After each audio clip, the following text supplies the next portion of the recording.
kapag house cleaning.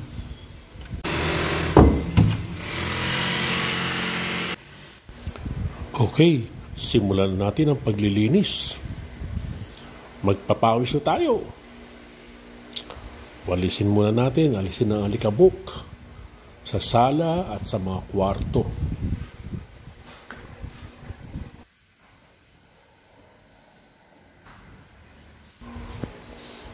Okay, tapos na ang ating pagwawalis.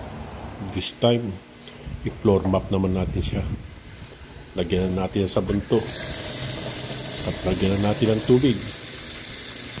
Buti na imbento tong floor mop na to.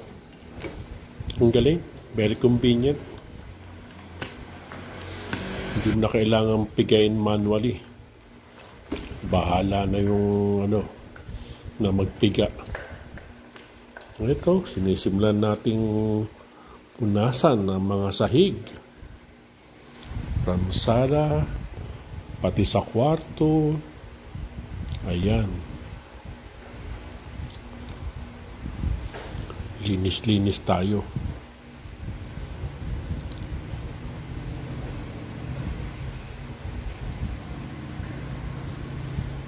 Maganda ring exercise to yung maglinis-linis. Kapagod. Tapos lagay naman natin tong bed sheet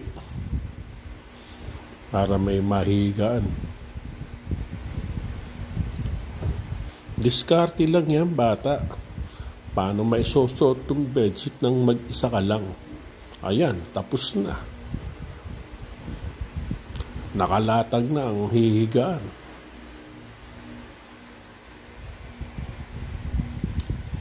Punasan naman natin itong mga ano ba tawag dito. Basta yun na yun. Malikabok May mga spider web Pati na rin itong mesa. Ayun, ang mga kapa-kapa. Pati ang sa kitchen.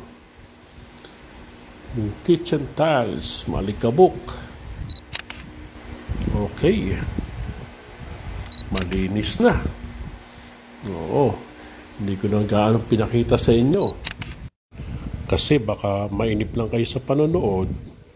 Pwede nang matulog yung darating dito. Pinagpawisan na ako. Gumaan pa ang pakiramdam ko. Thanks for watching, guys. Bye-bye.